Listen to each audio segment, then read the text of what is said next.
The Mayor's Office of Media and Entertainment originally started out as the Mayor's Office of Film, Theater, and Broadcast. But over the years, as our portfolio has expanded, we're now known as the Mayor's Office of Media and Entertainment, or MOME.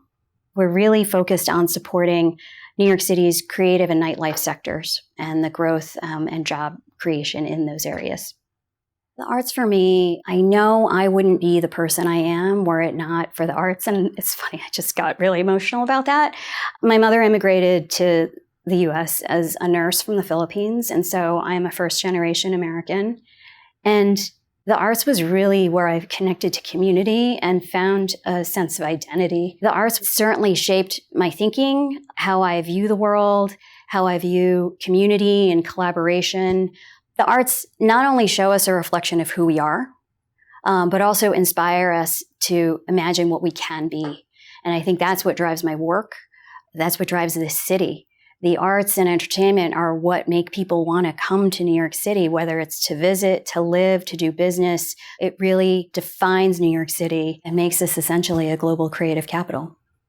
The pandemic was probably one of the most difficult things I've had to experience as a leader in this space. When COVID hit, everything in our portfolio shut down, nightlife, film production, theater, and it really revealed the need for an agency like ours to support the creative sectors, connecting them to resources, understanding the circumstances that they were facing on the ground, making sure that we were advocating for them at every level. So moving out of the pandemic, we've really sort of incorporated that dynamic between our agency and the creative sectors to really think about growing those sectors, creating jobs, and becoming the primary agency devoted to their growth and success in New York City.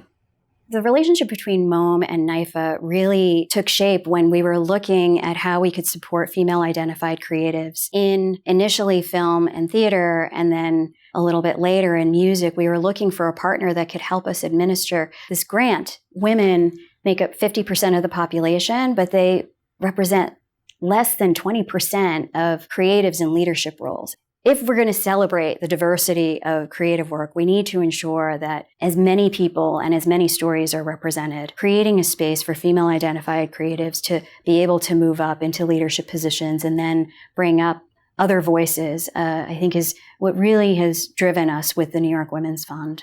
Organizations like NYFA provide such critical support to people working in the creative space. I remember when I was working in the independent space, producing various random arts projects, and I first moved back to New York. NYFA was actually one of the first places I went because I knew that there I could find information about grants, I could find information about jobs and other opportunities, and I could find a network of other creatives that were doing the same type of work that I was. It's just always felt like home in a way because they have so many resources for artists. But it's not just about having the resources for artists, it's also about understanding how artists work, how they think, what they need in terms of community, and NYFA does that incredibly well.